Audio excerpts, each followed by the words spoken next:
Viva Cor Jesu, per Cor Mariae. Hiduplah hati kudus Yesus melalui Bunda Maria. Bapak, Ibu, dan saudara-saudari terkasih dimanapun Anda berada. Selamat berjumpa kembali dalam pertemuan ketiga BKSN Paroki Santo Petrus Palembang dengan tema Orang berdosa namun dipercaya oleh Tuhan.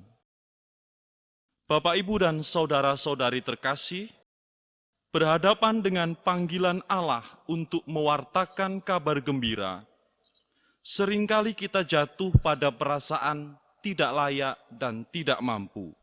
Oleh karena itu, pada kesempatan kali ini, kita diundang untuk menyadari tugas dan tanggung jawab kita sebagai orang yang dipercaya oleh Tuhan, terlepas dari segala keterbatasan kita. Kita awali pertemuan kita kali ini dengan mendengarkan kidung pujian.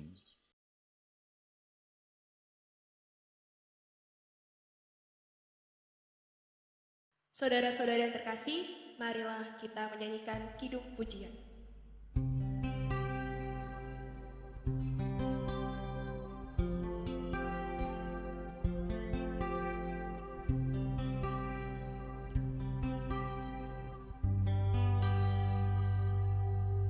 Siapakah aku di hadapan-Mu Tuhan, Kau curahkan cinta-Mu. Apakah artiku bagi-Mu, cinta-Mu setia selalu.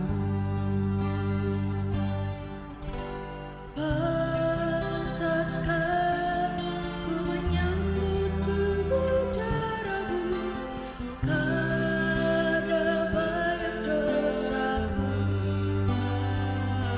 Sering ku ingkari cinta-Mu dalam langkah hidupku.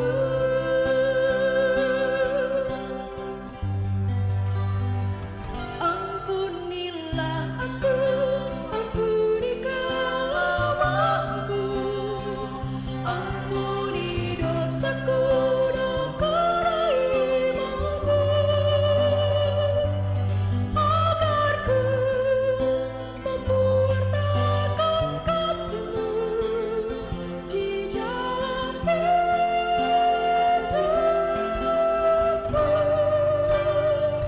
Bersihkan hatiku dengan sucinya cinta-Mu, jadikan hatiku istana cinta-Mu. Tanpa Dia layak untuk bersamanya tubuh dan darah-Mu.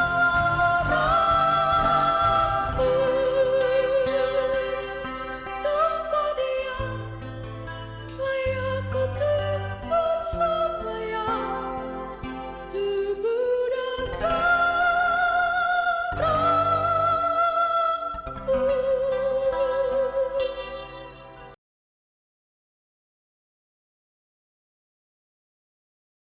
Bapak, Ibu, dan saudara-saudari terkasih, pada pertemuan ketiga ini kita akan dibimbing dan dibantu oleh pastor paroki kita, Pastor Hari Subekti SCY. Salam jumpa, Pastor. Salam sehat, Pak Eko. Salam sehat, luar biasa ya, Pastor ya. Baik Bapak, Ibu, dan saudara-saudari terkasih, marilah kita awali pertemuan kita kali ini dengan doa pembukaan. Dalam nama Bapa dan Putra dan Roh Kudus. Amin. Ya Allah yang Maha Rahim, kami bersyukur atas kasih setia-Mu yang senantiasa menyertai kami, khususnya di saat kami berada dalam kesulitan hidup. Terima kasih karena pada kesempatan ini Engkau telah mengumpulkan kami kembali sebagai saudara seiman. kami hendak membaca dan merenungkan sabda-Mu. Terangilah kami semua dengan kuasa Roh Kudus-Mu, agar kami dapat memahami kebenaran sabda-Mu, agar kami dapat mengatur hidup kami seturut dengan kehendak-Mu sendiri. Sebab Engkaulah Tuhan kami, Allah yang tunggal, kini dan sepanjang masa. Amin. Amin. Bapak, Ibu, dan saudara-saudari terkasih, marilah kita bersama-sama mendengarkan sabda Tuhan.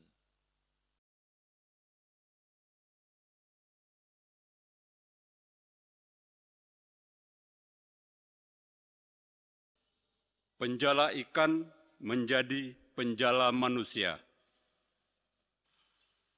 Inilah Injil Yesus Kristus menurut Santo Lukas, bab 5, ayat 1 sampai dengan ayat 11.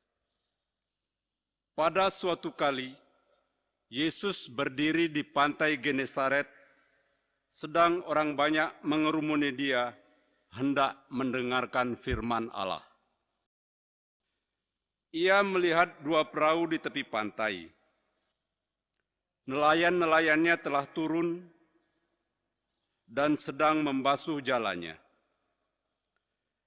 Ia naik ke dalam salah satu perahu itu, yaitu perahu Simon, dan menyuruh dia supaya menolakkan perahunya sedikit jauh dari pantai.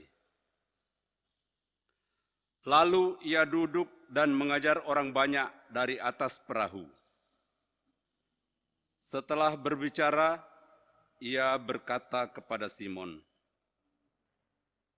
"Bertolaklah ke tempat yang dalam, dan tebarkanlah jalamu untuk menangkap ikan."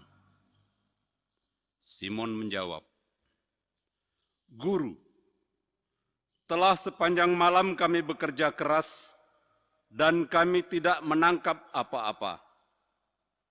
Tetapi karena Engkau menyuruhnya, aku akan melakukannya juga." Dan setelah mereka melakukannya, mereka menangkap sejumlah besar ikan, sehingga jala mereka mulai koyak. Lalu mereka memberi isyarat kepada teman-temannya di perahu yang lain, supaya mereka datang membantunya. Dan mereka itu datang, lalu mereka bersama-sama mengisi kedua perahu itu dengan ikan hingga hampir tenggelam. Ketika Simon Petrus melihat hal itu, ia pun tersungkur di depan Yesus dan berkata, "Tuhan, pergilah daripadaku, karena aku ini orang berdosa." Sebab ia dan semua orang yang bersama-sama dengan dia takjub oleh banyaknya ikan yang mereka tangkap. Demikian juga Yakobus dan Yohanes, anak-anak Zebedius, yang menjadi teman Simon.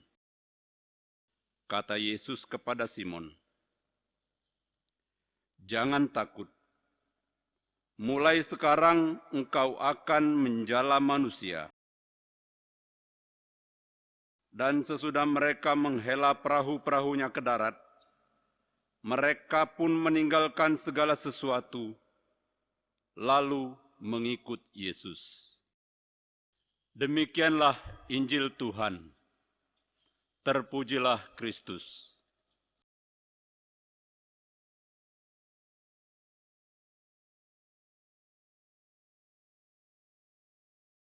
Romo, Bapak, Ibu, dan saudara-saudari terkasih, setelah kita mendengarkan sabda Tuhan, ada beberapa pertanyaan yang muncul yang bisa menjadi permenungan kita bersama. Kita sudah kedatangan narasumber kita, Romo Hari. Ada beberapa pertanyaan, Romo, yang muncul ini setelah kita mendengarkan sabda Tuhan.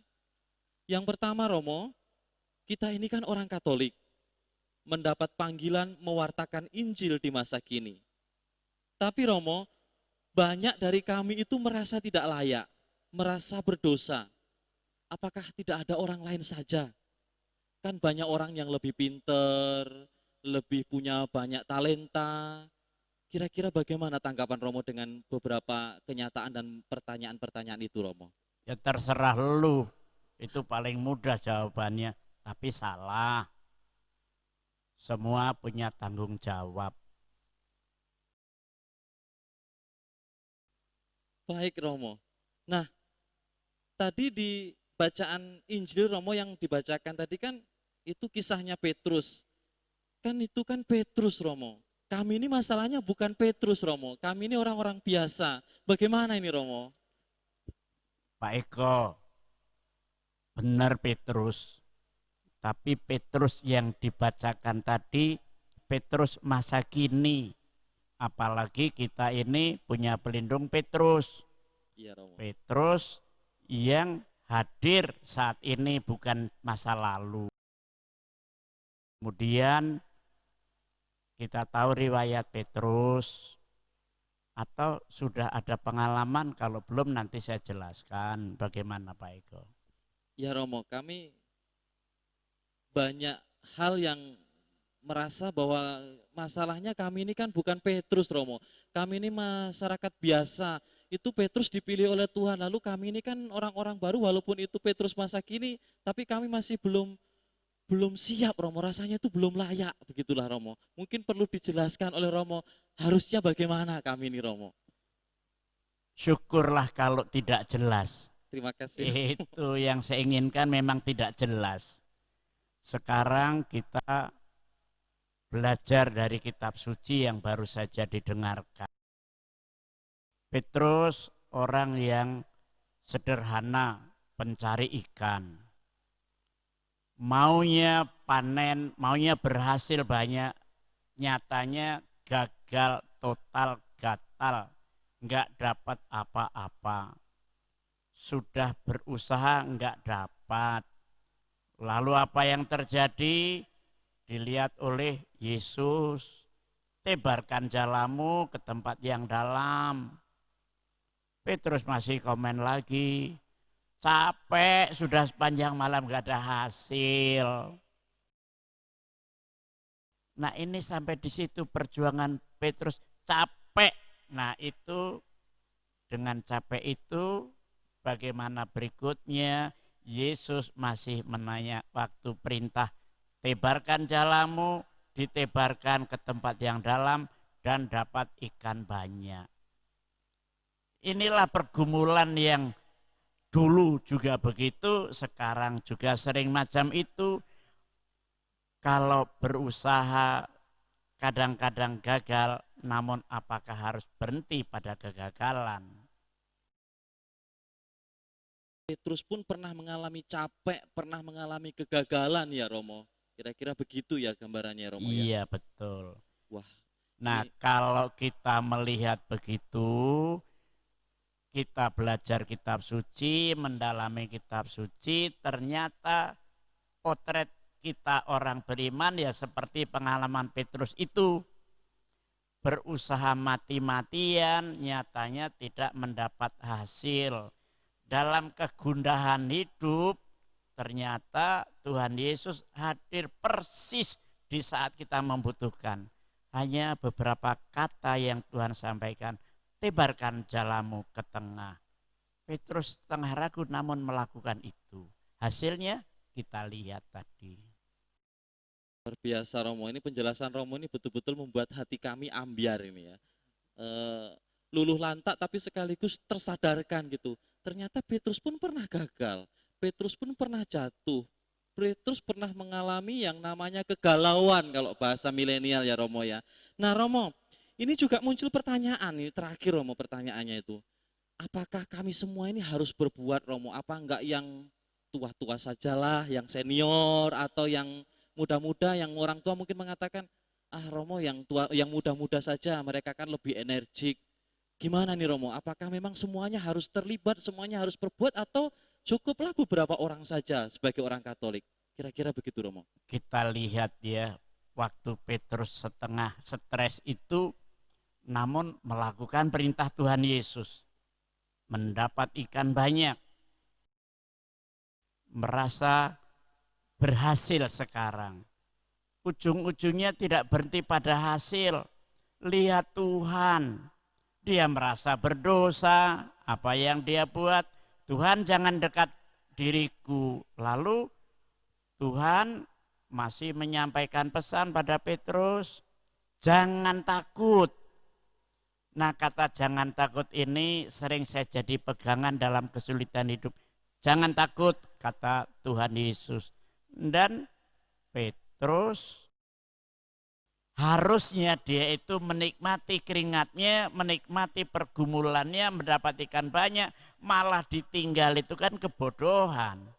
Ya, dapat perjuangan, dapat ikan banyak, malah ditinggal. Bukan hanya ikan yang ditinggal, ikan, jala, perahu, orang tuanya ditinggal oleh Petrus. Inilah dalam hidup kadang-kadang nggak masuk akal, apalagi hidup beriman, nggak masuk akal. Namun apa yang dibuat Petrus mau mengatakan Tuhan segala-galanya. Meninggalkan itu dia ikut Tuhan, dan ujung ceritanya kan indah sekali. Dalam kesulitan Tuhan Yesus menyampaikan pesan begini, jangan takut, aku akan menjadikan kamu sebagai penjala manusia. Engkau akan menjala manusia. Cocok seperti dalam Injil, dalam bulan kitab suci ini, semua umat beriman dipesan untuk mewartakan Injil kepada semua orang, khususnya yang sedang mengalami krisis iman dan krisis identitas. Nah, engkau kujadikan penjala manusia, Petrus jadikan penjala manusia. Artinya apa? Artinya bahwa Petrus terpanggil untuk menarik manusia mendekat kepada Tuhan. Menarik kita mendekat pada Tuhan. Ikan penting, namun lebih penting Tuhan. Hasil penting, namun jangan lupakan Tuhan. Itu intinya begitu. Wah, luar biasa Romo. Ini saya yang mendengarkan ini, saya sendiri juga jadi terperanjat gitu ya Romo. Setelah sekian lama kami ini merasa hampa karena juga sudah lama kami tidak aktif dalam kegiatan menggereja secara nyata. Kami disadarkan kembali dengan sabda bagaimana Petrus yang pernah gagal tapi akhirnya bangkit karena Tuhan, karena Yesus sendiri, karena Allah sendiri yang senantiasa menyertai kita. Terima kasih banyak Romo, semoga kami semua umat paroki khususnya dan juga Bapak Ibu dimanapun berada tetap bersemangat dalam Tuhan. Sebagai orang yang tidak layak, asal kita mengandalkan Tuhan, kita tetap akan terus bersemangat dan terus mewartakan Injil dimanapun kita berada. Terima kasih Romo. Beberapa kata ingin saya sampaikan. Baik, Romo. Iya, bahwa dalam situasi pandemi macam ini, kita sama dengan masyarakat umumnya gelisah. Kemana harus pergi, kemana harus lari, ya kita lari ke sabda Tuhan tadi. Ya, lalu ternyata Tuhan itu tidak meninggalkan kita. Ternyata dalam kesulitan pun Tuhan masih memberi kabar gembira, menyenangkan kita. Contoh paling nyata Petrus, apalagi warga Santo Petrus pasti didoakan Santo Petrus, dilindungi Santo Petrus, dan pasti bukan hanya orang tua yang boleh mewartakan Injil, anak muda Santo Petrus juga banyak berkegiatan, anak-anak juga dengan bina iman anak, dan saya mengharapkan ini bukan beban namun panggilan yang mulia. Tuhan memberkati kita semua. Amin. Terima kasih Romo. Bapak, Ibu, dan saudara-saudari terkasih, marilah kita lanjutkan permenungan kita hari ini dengan doa umat. Marilah kita berdoa. Bapa di surga, begitu besar kasih-Mu kepada kami, sehingga kami dikau sadarkan kembali dengan sabda Tuhan hari ini, sabda tentang Petrus sebagai penjala ikan yang Engkau perkenankan untuk menjala manusia, bukan karena kelebihan-kelebihannya, tetapi justru karena keterbatasan-keterbatasannya. Ajarilah kami, ya Bapa, sebagai umat paroki Santo Petrus, dan juga kami semua umat-Mu dimanapun berada, untuk senantiasa mampu mewartakan Injil dengan cara kami masing-masing, khususnya di masa pandemi ini. Mampukanlah kami untuk senantiasa bersemangat dan mengandalkan Dikau, bukan hanya dalam kata-kata, tetapi sungguh dalam perbuatan nyata kami. Kami mohon, kabulkanlah doa kami ya Tuhan. Bapa di surga, kami juga berdoa bagi saudara-saudari kami yang mengalami kesulitan hidup, baik kesulitan ekonomi maupun kesulitan penyakit yang sedang didera oleh mereka. Mampukanlah mereka untuk senantiasa percaya dan mengandalkan Dikau sendiri, dan senantiasa berupaya untuk senantiasa sehat, senantiasa berjuang untuk mempertahankan hidup demi kemuliaan-Mu sendiri. Kami mohon, kabulkanlah doa kami ya Tuhan. Akhirnya ya Bapa, masih banyak permohonan yang hendak kami ajukan, tapi Dikau sendiri mengerti maksud hati kami masing-masing. Kami persatukan seluruh doa-doa kami, permohonan kami dengan doa yang Engkau ajarkan sendiri kepada kami. Bapa kami yang ada di surga, dimuliakanlah nama-Mu, datanglah kerajaan-Mu, jadilah kehendak-Mu di atas bumi seperti di dalam surga. Berilah kami rezeki pada hari ini, dan ampunilah kesalahan kami, seperti kami pun mengampuni yang bersalah kepada kami. Dan janganlah masukkan kami ke dalam pencobaan, tetapi bebaskanlah kami dari yang jahat. Amin. Marilah kita berdoa. Ya Allah yang Maha Cinta, kami bersyukur atas sabda-Mu yang menginspirasi kami.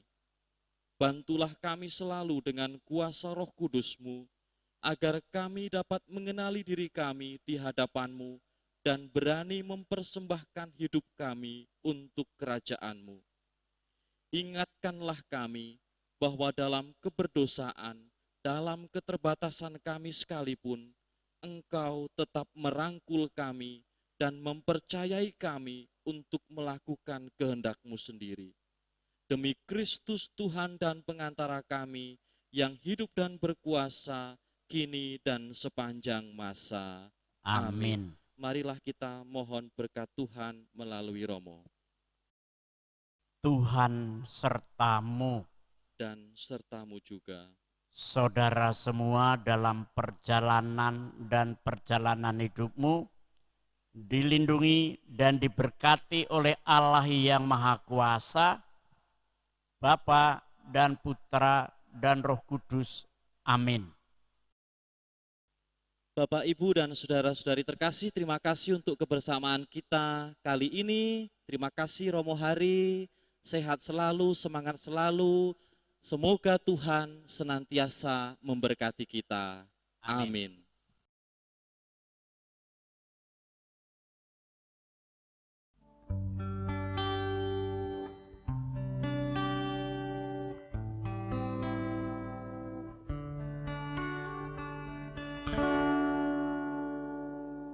Oh Tuhan Allahku, jangan utus aku, sebab aku ini masih muda. Tak pandai bicara, takut menderita. Aku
besertamu selalu.